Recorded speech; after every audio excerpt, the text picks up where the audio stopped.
Shalom, selamat bertemu kembali. Puji Tuhan, dimanapun jemaat GBP Taman Firdaus, dimanapun teman-teman yang ada di seluruh Indonesia, terutama juga yang ada di Bogor BFF, dan juga yang di Bandung Alena Tennis Group. Shalom, pada saat ini kita akan merayakan kebangkitan Tuhan Yesus Kristus. Yaitu judulnya, Bangkitlah Menjadi Teranglah.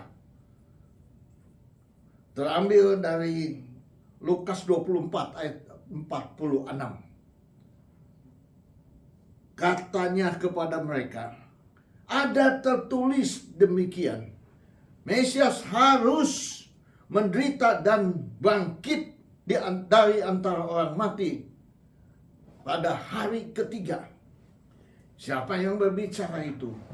Yesus Kristus berbicara sendiri bahwa aku berkata kepadamu, ada tertulis, Mesias akan menderita dan bangkit dari antara orang mati pada hari ketiga itu bangkit. Jadi, kebangkitan Tuhan, kematian Tuhan, penyaliban Tuhan, itu semua adalah rencana Allah untuk menebus dosa-dosa manusia. Karena dosa Adam dan Hawa, sehingga terpisahlah kita dengan Allah. Tetapi Allah pun memikirkan bagaimana memulihkan kembali hubungan manusia dengan Allah. Dia telah melihat manusia begitu jahatnya, sehingga terjadi apa tuh? Terjadilah Tuhan menghancurkannya.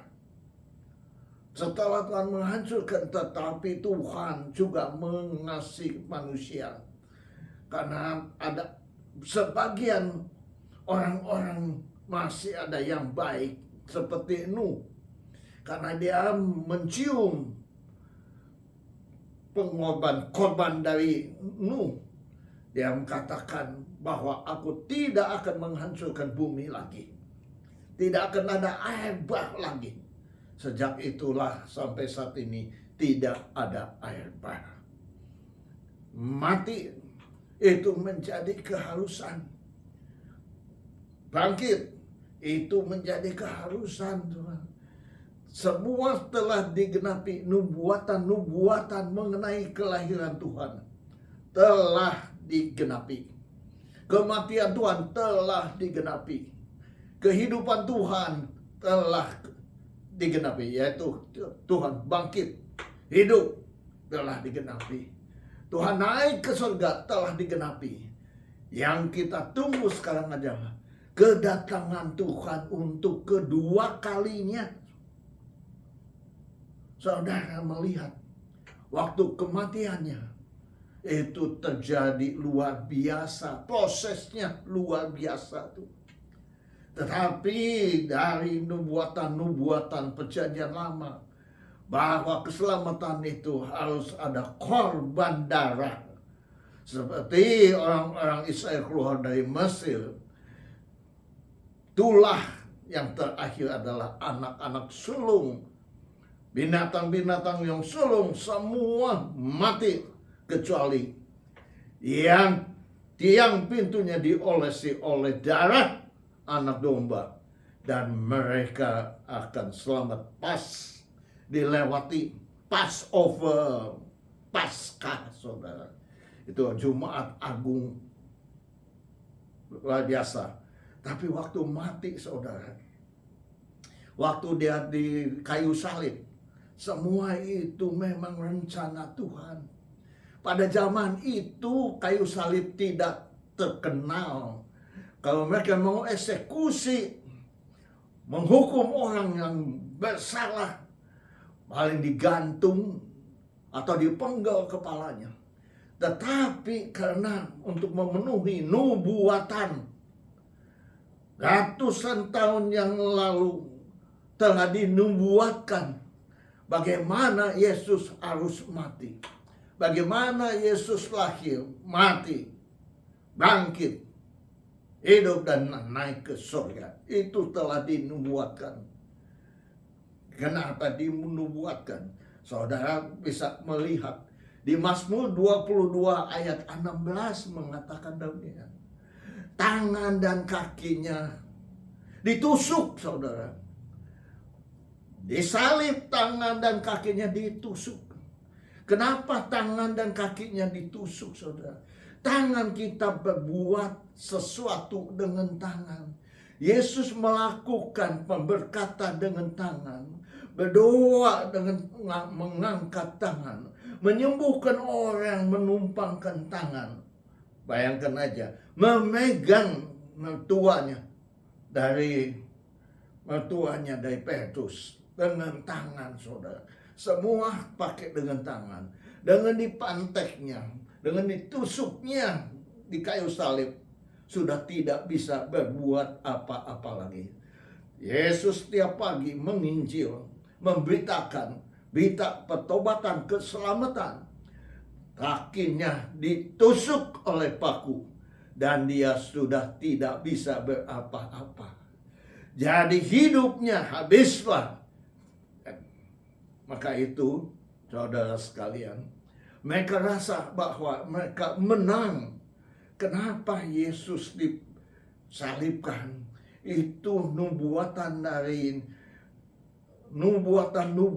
untuk digenapi bahwa penebusan dosa melalui apa? Melalui pengorbanan anak domba, yaitu anak Allah, Yesus Kristus namanya, yang harus mati di kayu salib, saudara. Dan juga sudah dinubuatkan ratusan tahun yang lalu. Tiada tulang yang patah, saudara. Waktu Yesus disalibkan, kaki, tangan ditusuk. Waktu itu, saudara, prajurit datang untuk mematahkan kaki-kaki, karena di sebelah kanan kiri ada penjahat. Kaki penjahat diputusin. Kedua kaki penjahat diputusin. Dia datang kepada Yesus dan dia melihat Yesus sudah mati. Maka itu kakinya tidak diputusin, yaitu tidak ada tulang yang patah. Itu digenapi. Digenapi juga Zakaria 12 ayat 10. Mengenai apa? Bahwa mereka lihat ditikam. Itu ditikam. Itu ratusan tahun yang lalu sudah ditikam matinya. Kenapa? Kalau orang udah ditikam tidak mungkin hidup, saudara. Karena mereka tahu bahwa Tuhan Yesus telah berbicara bahwa pada hari ketiga dia bangkit. Mereka ketakutan bahwa betul itu terjadi. Maka itu ditikamlah lambungnya, ditusuklah dengan tombaknya itu. Sehingga sungguh dia mati, bukan mati suri. Jadi tidak mungkin seorang yang ditusuk lambungnya dan bisa bangkit kembali.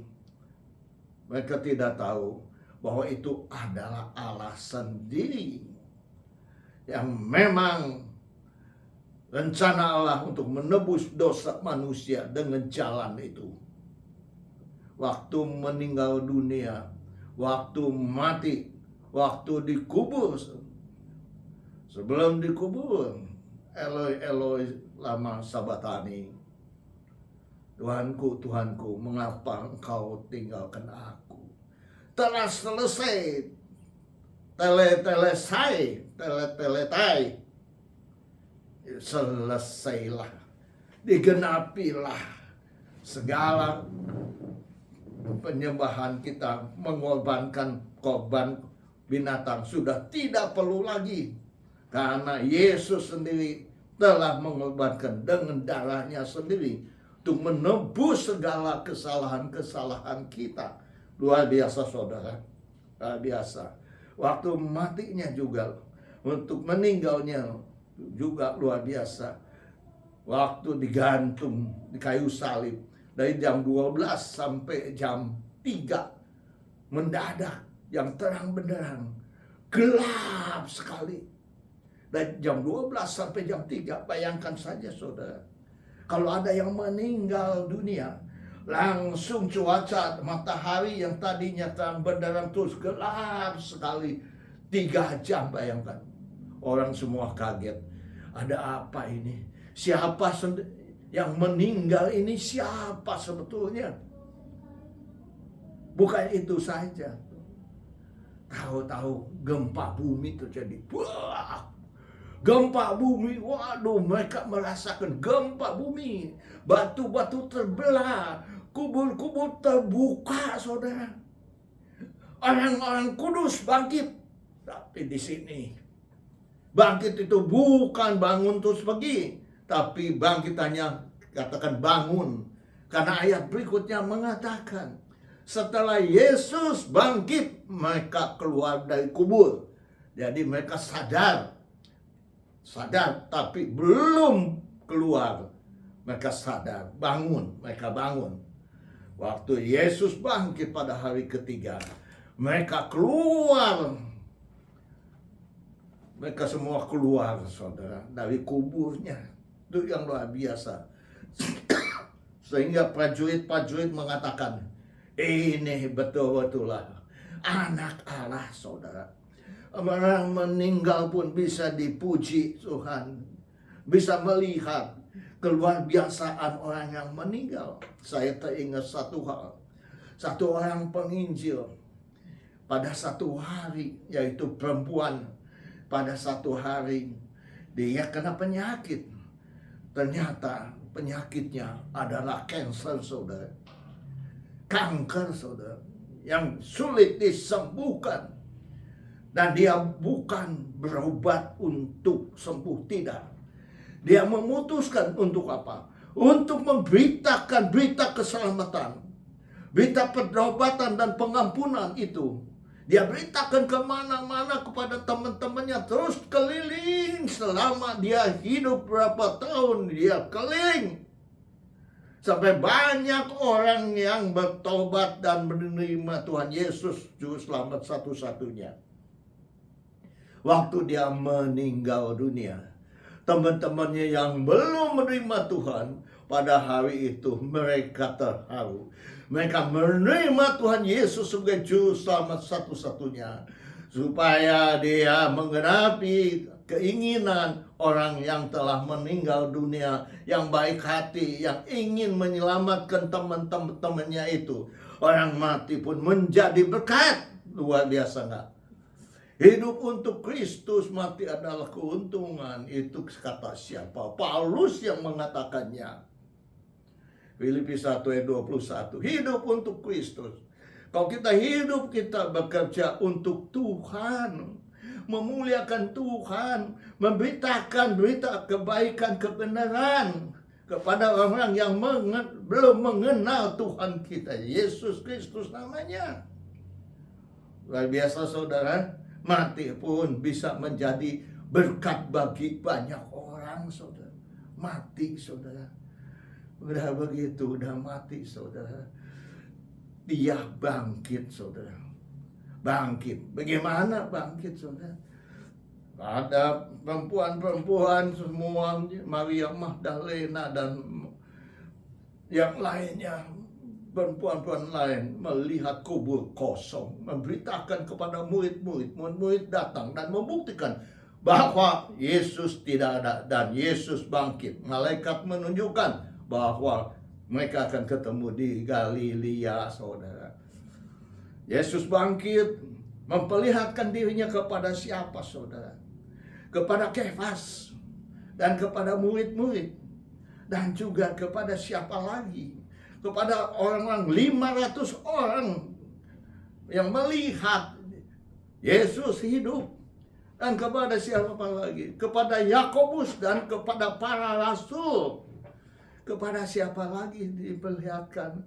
Dan kepada Yakobus dan akhirnya kepada Paulus sendiri.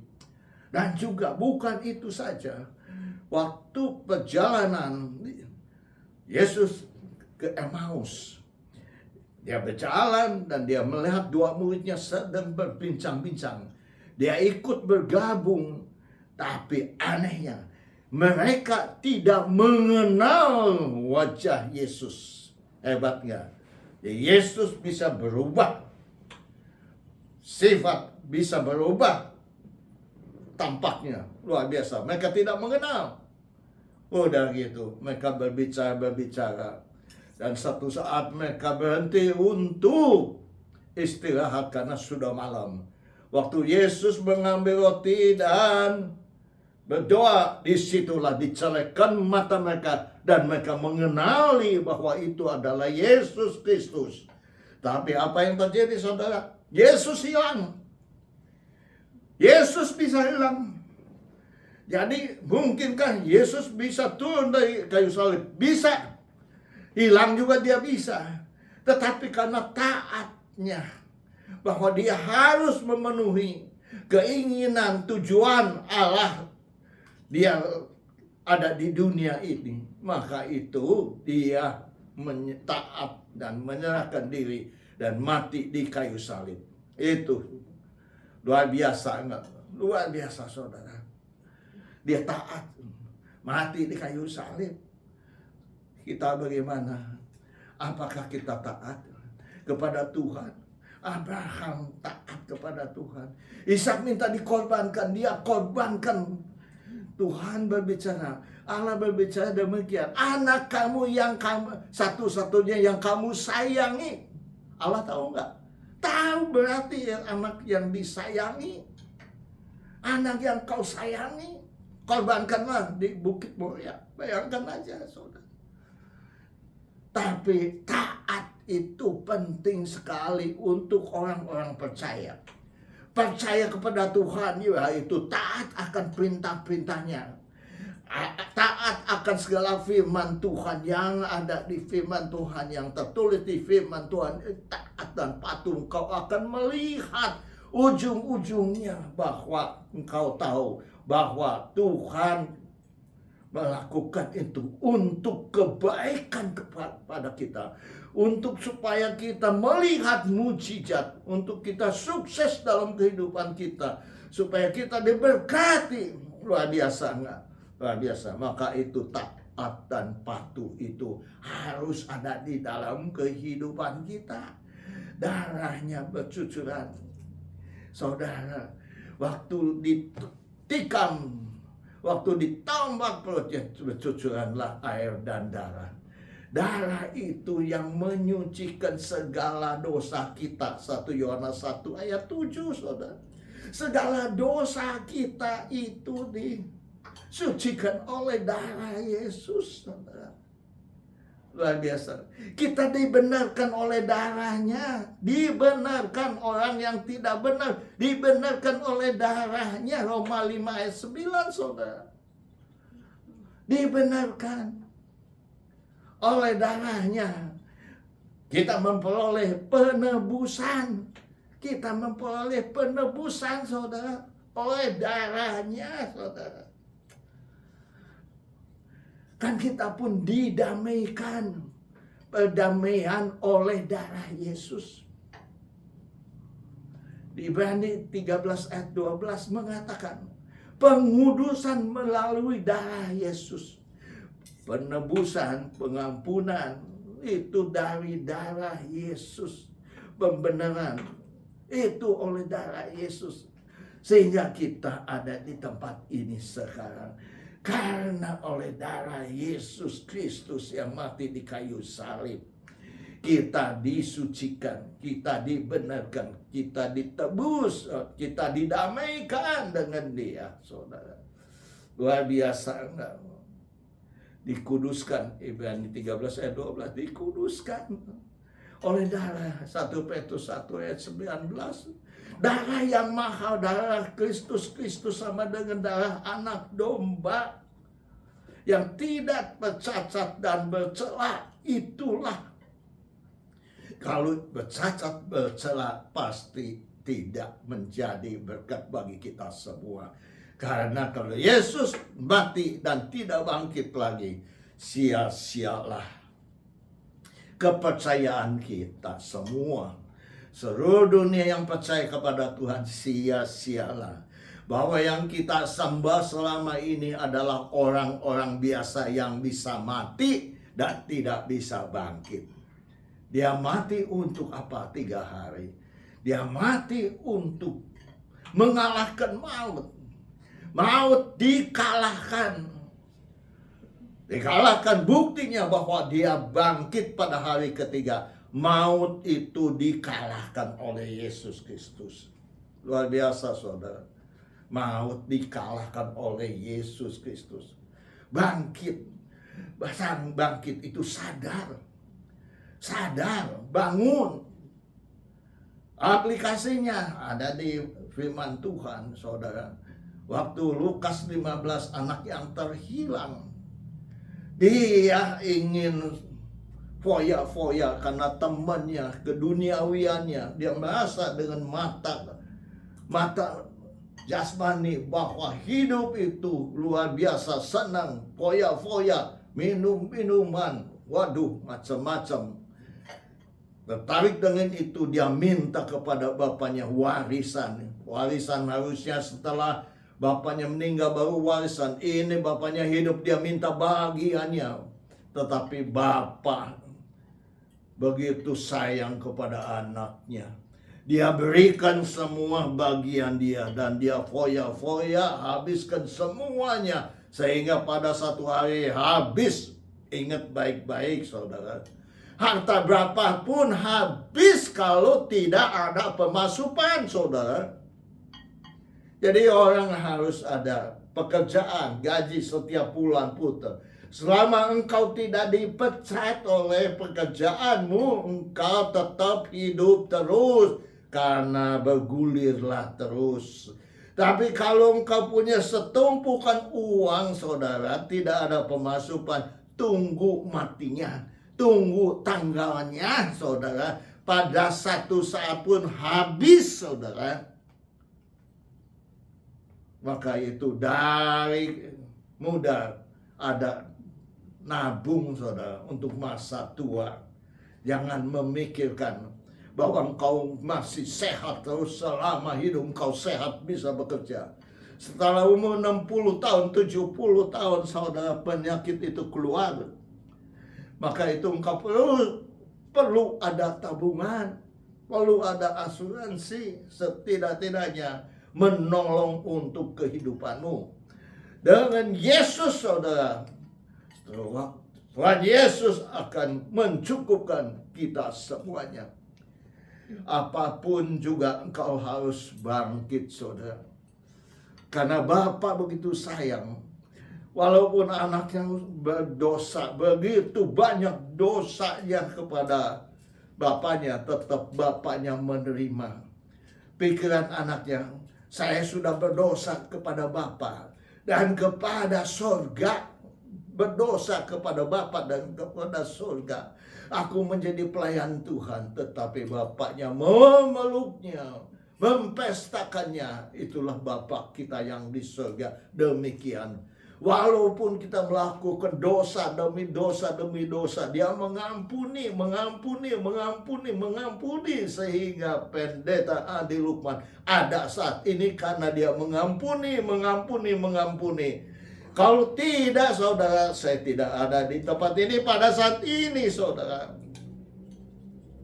1 Yohanes 1 ayat 9, kalau engkau mengaku atas dosamu, Dia dengan setia, dengan adil akan menyucikan engkau dari segala dosa. Luar biasa, saudara. Asal mau mengaku, saudara. Mengaku saja, saudara. Ingat baik-baik, saudara. Kita harus mengaku atas segala kesalahan kita dalam kehidupan kita. Gideon, saudara. Gideon di Hakim-Hakim 7, saudara. Orang-orang Midian dan Amalek menguasai. Karena kejahatan orang-orang Israel, Tuhan izinkan mereka dikuasai. 7 tahun dikuasai oleh orang Midian dan Amalek. Setiap mereka panen, diambil panenannya. Ternak diambil, semua diambil. Sehingga mereka hidup melarat. Apa yang mereka perbuat? satu langkahnya ada. Mereka berseru kepada Tuhan, saudara, luar biasa kan? Maka itu dalam kehidupan kita ini, apapun yang terjadi, berserulah kepada Tuhan. Hanya Tuhan yang menolong kita, mengetahui segala keadaan kita. Oh, luar biasa, saudara. Dia akan menolong kita tepat pada waktunya. Dia tolong kita, dia bantu kita, dia berikan solusi kepada kita. Maka berserulah kepada Tuhan. Tuhan membantu orang Israel, menolong orang Israel, melepaskan orang Israel dengan apa? Dengan segala mujizat yang Tuhan lakukan. Tuhan katakan, kumpulkanlah mereka tentara-tentara 22.000. Sedangkan orang-orang Midian, Amalek, saudara, berapa banyak? Bukan banyak, kayak belalang begitu banyaknya. Mereka datang dengan ternak, dengan kuda. Tetapi mereka pun merampas kuda, unta, kambing, domba, dan segala hasil bumi. Sehingga orang Israel melarat. Tuhan melihat, Tuhan menolong, Tuhan memberikan jalan keluar. Dipilihlah 22.000 orang. Tuhan katakan terlalu banyak. 10.000 orang masih terlalu banyak.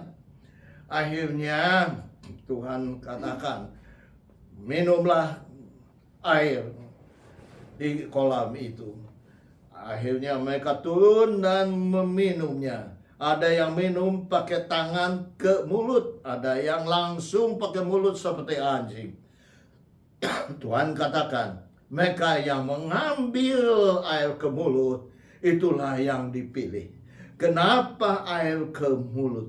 Kalau saya kaitkan dengan kasih, bahwa orang yang sopan santun itu adalah kasih, saudara. Orang yang kasih sopan santun.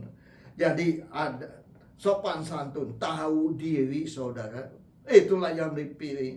Bukan seperti 10 orang kusta. Mereka disembuhkan, tapi kembalinya cuma 1 orang yang tidak tahu diri. Ini yang tahu diri. Dan Tuhan mengatur semuanya, menuntun Gideon sehingga sungguh-sungguh akhirnya Midian, Amalek dihancurkan karena mereka saling membunuh. Hanya dengan sangkakala, dengan buyung dipecahkan, dibagi 3 regu, saudara, dipecahkan sama-sama. Pakai obor, sangkakala di sebelah kanannya ditiup, mereka kalang kabut, mereka saling membunuh satu dengan yang lain. Sehingga raja dari orang Midian, 2 orang, Oreb dan Sid, mereka tertangkap dan mereka langsung dibunuh. Luar biasa. Saudara, teringat juga saya dengan Esther. Esther menggantikan Wasti. Tapi Ahasiweros punya wakilnya, yaitu siapa? Haman. Haman benci sama Mordekai karena tidak menghormati. Karena tidak menghormati saja, karena dia pejabat tinggi. Dia ingin memusnahkan suku Yahudi, bukan Mordekainya. Suku Yahudinya ingin dipunahkan. Begitu jahatnya orang itu. Apa yang ditabur, itu yang dituai. Esther bangkit mengambil keputusan. Untuk apa, saudara? Untuk puasa. Karena siapapun datang kepada raja, kalau tidak berkenan pasti dibunuh. Tetapi ia nekat dengan puasa. Raja berkenan. Akhirnya yang disalib atau disula. Siapa yang membuat sula? Haman yang membuat sula. Ingin supaya mensula atau mensalib Mordekai. Akhirnya siapa yang disalib? Dia sendiri disalib oleh salib yang dia buat sendiri. Apa yang ditabur, itulah yang dituai. Ingat baik-baik dalam kehidupan kita. Apa maknanya dengan cerita ini semuanya? Bangkit Tuhan. dalam kehidupan kita. Matikanlah segala kejahatan kita, kebejatan kita, kedagingan kita, keduniawian kita. Kita baca di Efesus 4 ayat 17 sampai 32, saudara. Ayat 22 mengatakan, menanggalkan hidup lama kita, hiduplah dengan hidup yang baru. Ayat 23 mengatakan, perbaharuilah pikiran dan rohmu. Dulu mencuri, stop. Melakukan pekerjaan yang baik, berbalik 180 derajat. Tinggalkan yang lama, hidup yang baru, saudara. Hati yang degil, hati yang jahat, hati yang keras, ganti dengan hati yang lemah lembut, hati yang sabar, hati yang bijaksana. Dibicarakan di situ semuanya. Dan juga buanglah apa yang dusta harus dibuang. Kepahitan harus dibuang, kegeraman harus dibuang. Ayat 22. Kegeraman harus dibuang, kemarahan harus dibuang, fitnah harus dibuang, pertikaian harus dibuang. Pertikaian, keributan, saudara. Kita dalam Tuhan tidak ada keributan. Damai sejahtera ada di dalam diri kita semuanya. Karena mereka semua memiliki karakter Tuhan, rendah hati, saudara. Silahkan, kalau engkau mau, silahkan engkau duluan. Waduh, mendahulukan orang lain daripada diri sendiri, saudara. Luar biasa enggak? Luar biasa, saudara. Kegeraman, fitnah, pertikaian, saudara. Saya teringat satu hal. Waktu itu saya berangkat ke Irian Jaya dengan teman saya, dengan penginjil dari Pesat. Pelayanan desa terpadu, saudara. Saya ke sana, disambut dengan tari-tarian oleh orang-orang Irian Jaya. Dari desa ke desa kita datang ke sana. Ada saatnya kita naik pesawat. Pesawat hanya 2-3 orang, saudara. Tidak tinggi, hanya di atas rumah. Terbangnya di atas rumah, di atas pohon kelapa, saudara. Kelihatan pohon kelapanya. Kita sama-sama. Dan kalau di darat kita pakai angkot, saudara. Waktu itu saya dengan teman saya, dan juga pimpinan dari Pesat dengan istrinya, karena dia tinggal di sana. Kita pergi. Satu saat saya duduk di angkot, persis sebelahnya istrinya dari pimpinan Pesat, saudara. Saya pikir, aduh, saya jauh-jauh aja dari dia dalam hati. Tapi saya bilang, kampungan bener sih dalam hati saya. Duduk biasa aja lah. Saya duduk biasa akhirnya, supaya tidak kelihatan kampungan, saudara. Saudara tahu nggak, waktu saya pulang, mau berangkat ke Indonesia, pulang ke Jakarta, tahu nggak apa?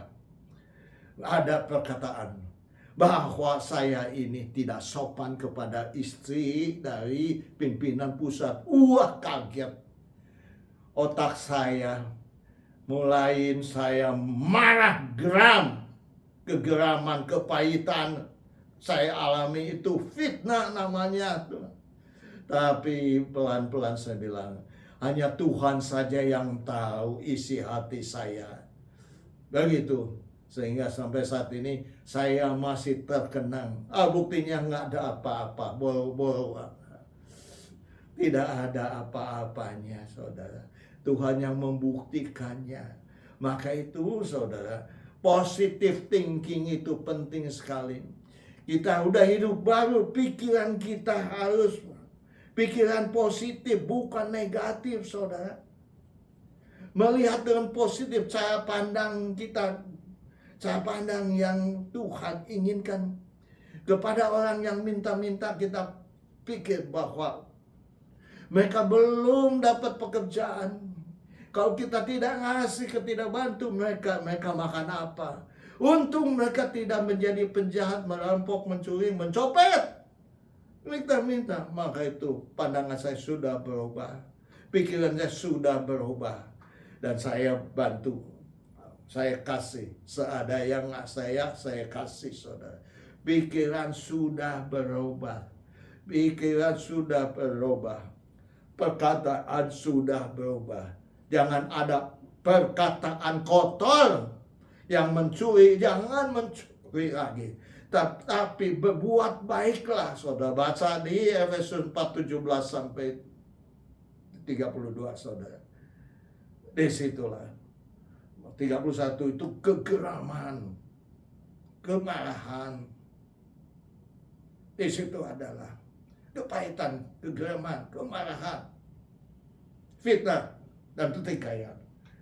Ayat 32 mengatakan begini, supaya kita ramah, supaya kita ada kasih, supaya kita mengampuni. Itulah orang yang sudah hidup baru. Ada kasih, saudara. Ada pengampunan dalam kehidupan kita. Ada kelemah lembutan, ramah, tamah.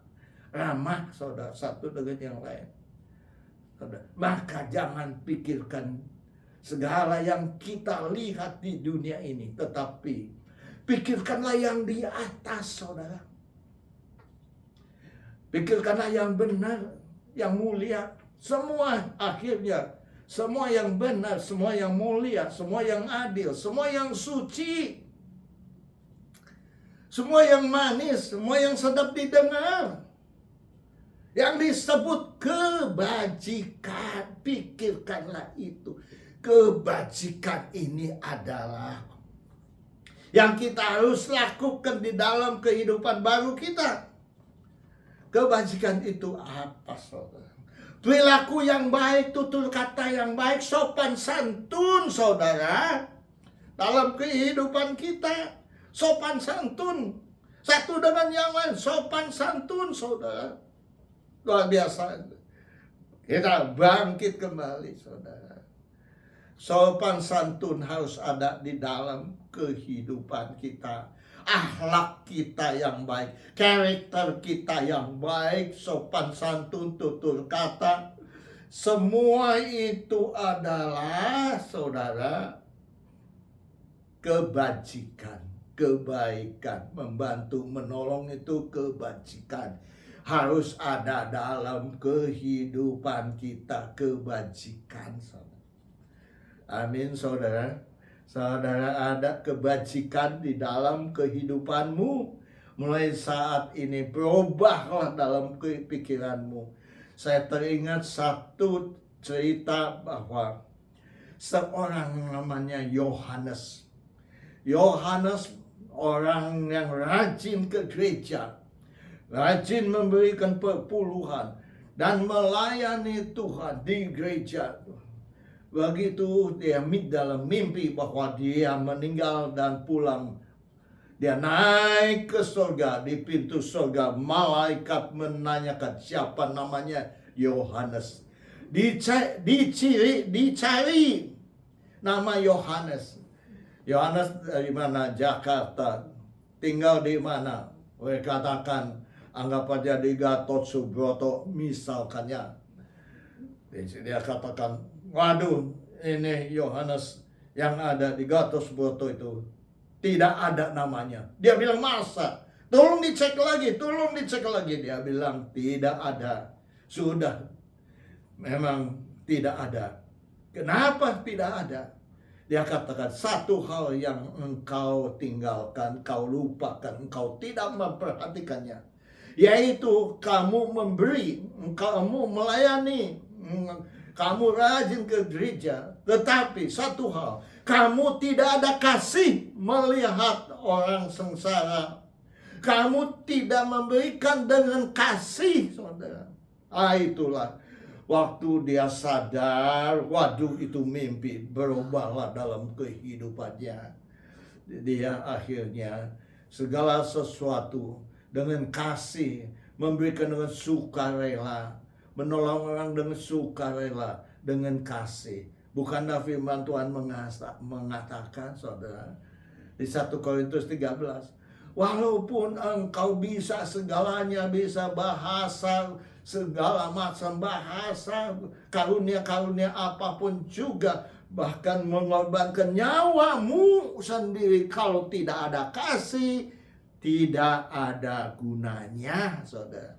Melain saat ini ada kasih dalam diri kita, hiduplah hidup baru sekarang dan untuk selama-lamanya. Saudara, ingat baik-baik, jadilah terang. Di Matius 5 ayat 16, hiduplah dalam terang, supaya terangmu memperlihatkan kepada mereka terangmu akan menerangi perbuatan-perbuatan baikmu, dan mereka memuliakan Allah karena melihat kamu, melihat tutur kata kamu. Terang Yesus Kristus ada di dalam dirimu.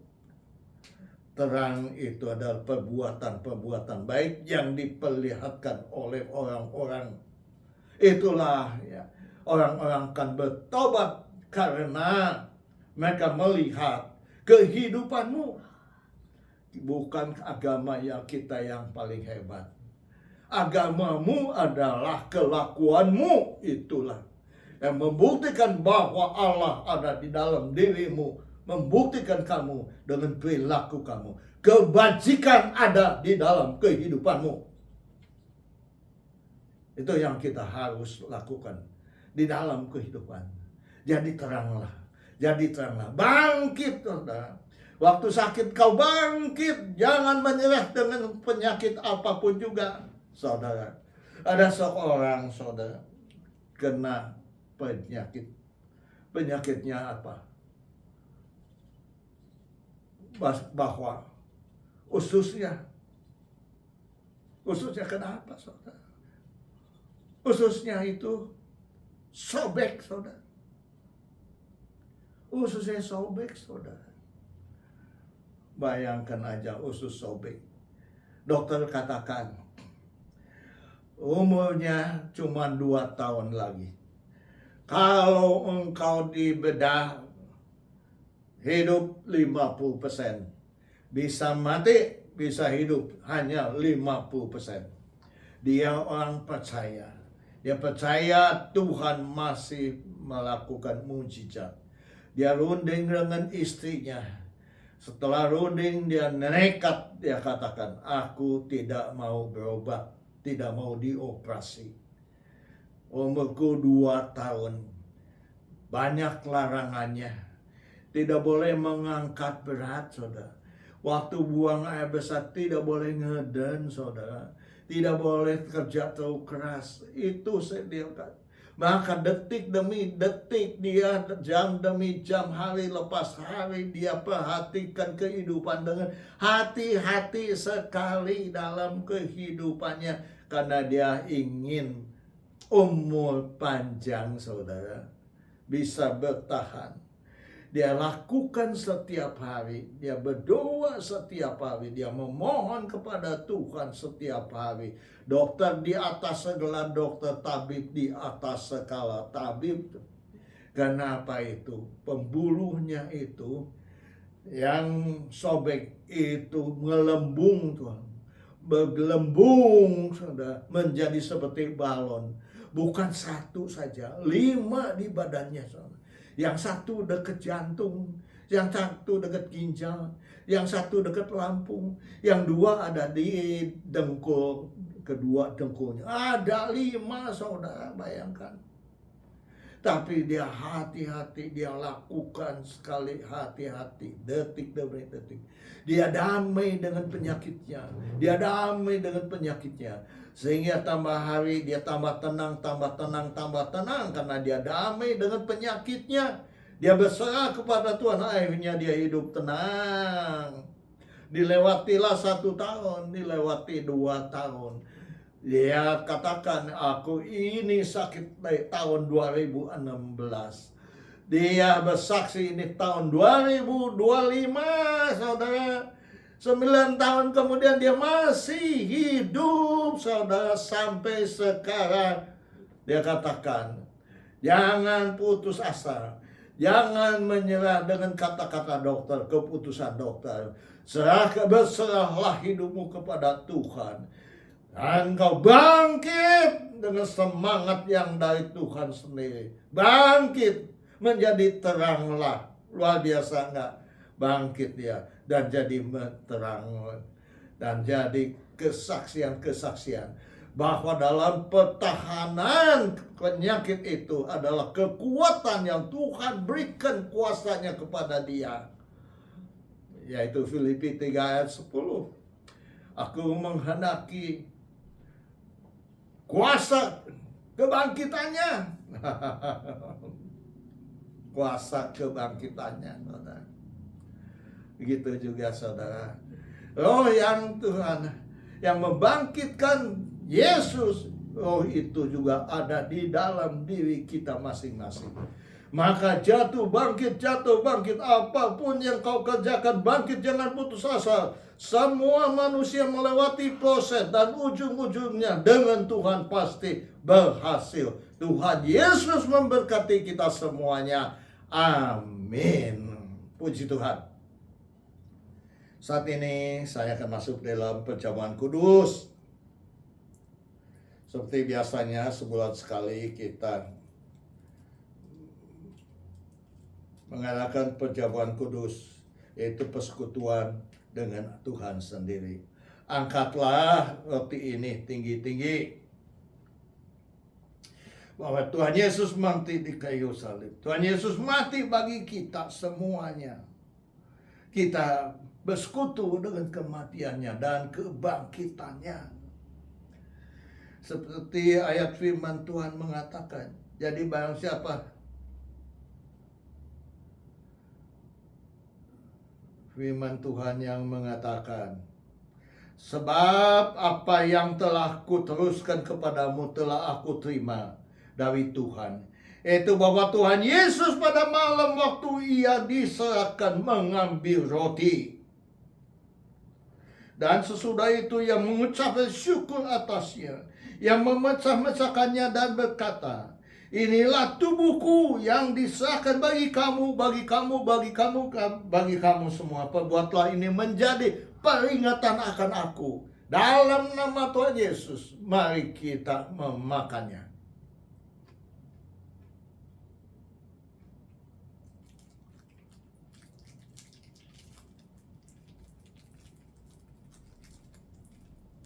Pada saat ini, saudara, angkatlah cawanmu tinggi-tinggi.